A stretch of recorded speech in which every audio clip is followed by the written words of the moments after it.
Okay, today we're going to talk about the functions that a stem plays for plants. And this is part of a larger series where we talk about the different parts of plants. We've talked about roots and we'll talk about leaves, and we're going to talk about stems today. We'll also talk about flowers, and we've talked about seeds. So let's get into the functions of the stem. What does the stem do for the plant? One of those functions is for a transportation system. Think of it as a highway. Why does someone get on the highway? They want to go from one place to another quickly.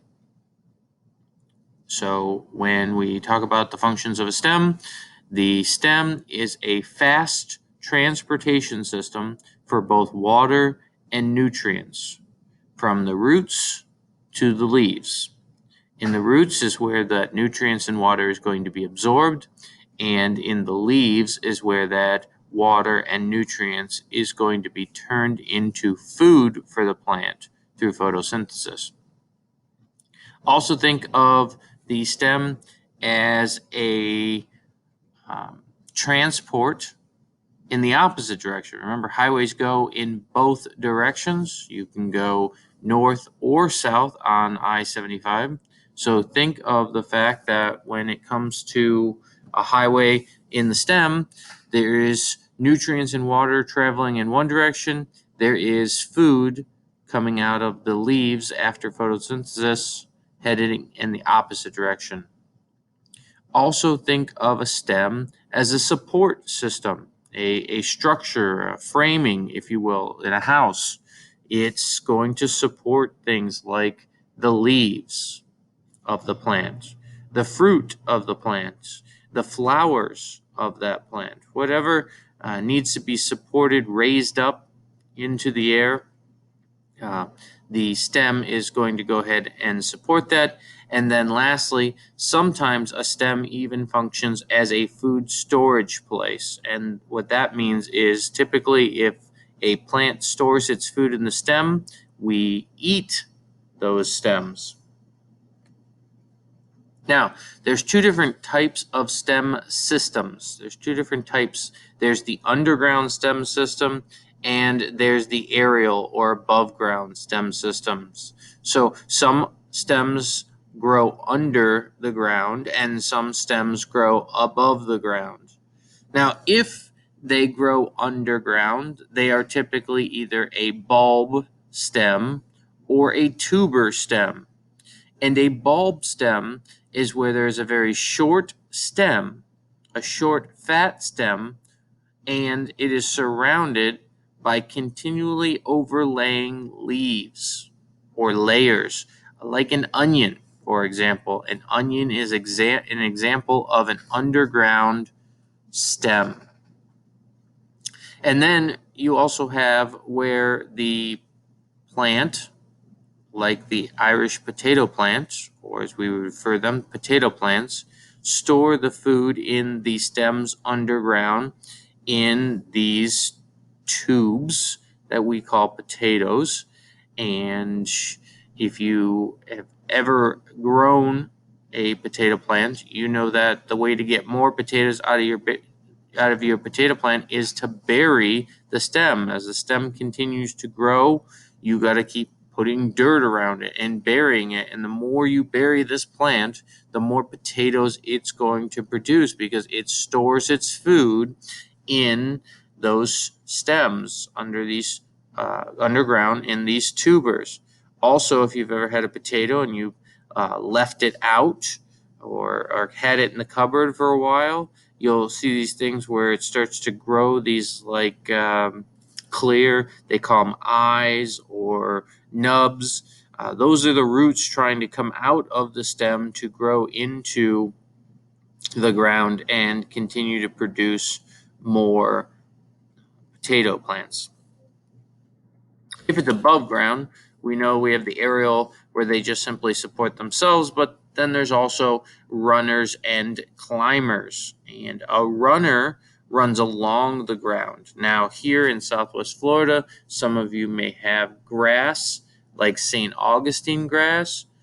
That grass is the one that's very squishy or spongy like, and it seems like it runs along the ground. That grass is a runner. And one of the neat things about runners is they're very difficult to kill or get rid of, because as that stem runs along the ground, it's constantly attaching roots every so far. And what that means is, as you go to pull that plant off of the ground, if you missed a section where it's managed to hang on to the roots and collect water and nutrients from the ground, then it will continue to grow after you've pulled some of it out of your yard or wherever it may be running along your garden bed.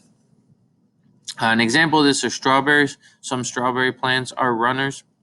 And then there are climbers, and climbers are the ones that need support. The stems aren't really designed in these types of plants for support, so instead they cling on to something taller and try to climb up that plant.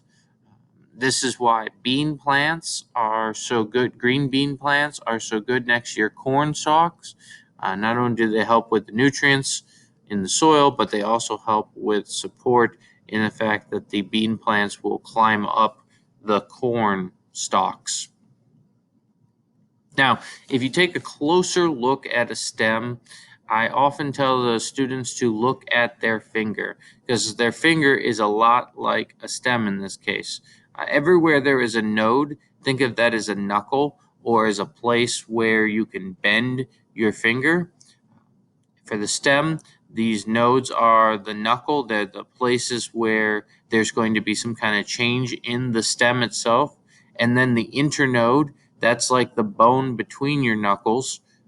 That is the smooth, solid area where there's going to be no changes. And at the nodes are going to be where you can have branches or leaves develop. And it's at this point that I introduce you to the fact that there are two different versions of plants. There is the monocot version and there is the dicot version of plants. And basically, the best way I can describe this to you is think of your iPhones that are out there and how every year, every couple of years, a new iPhone comes out.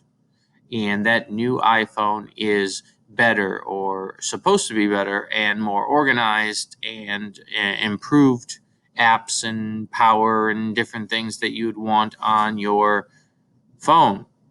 Monocots and dicot plants are the same thing as the phones in the sense that they were supposed to be improvements.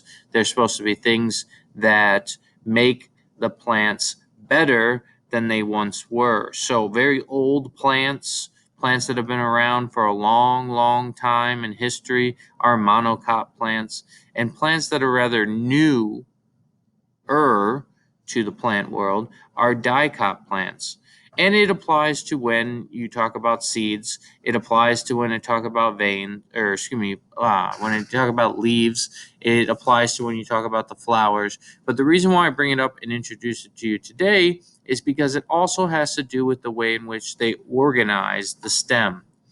When the stem is organized, it's a dicot plant. It's put into a ring. All of the vascular cylinders, all of the veins of the plant are organized in a ring. And if it's a monocot plant, they're disorganized. They're maybe a lot like your rooms or your book bags, where just things are kind of thrown everywhere and they're scattered. They're not really organized. That would be a monocot plant. But if you took everything and you organized it, and you made piles and you got containers to put, that would be a dicot plant. And so as we take a look at a cross section here between a monocot plant and a dicot plant, you'll see here that in the top one, the monocot, the vascular cylinders are the ones that transport water and food. The xylem transports the water and the phloem transports the food, and they are all over and just scattered about. And then, of course, there's also the pith.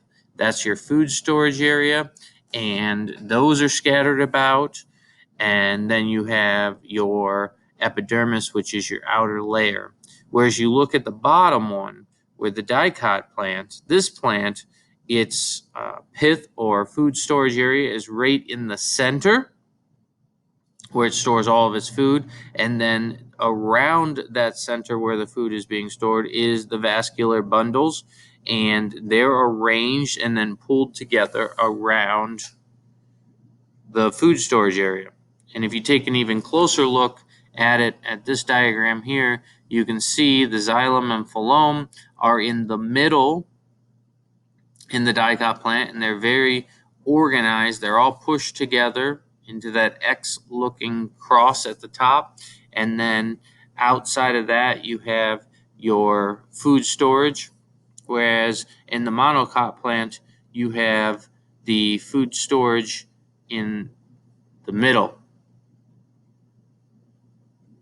And that should do it for everything that we wanted to talk about with you when it comes to stems and what they do for the plant.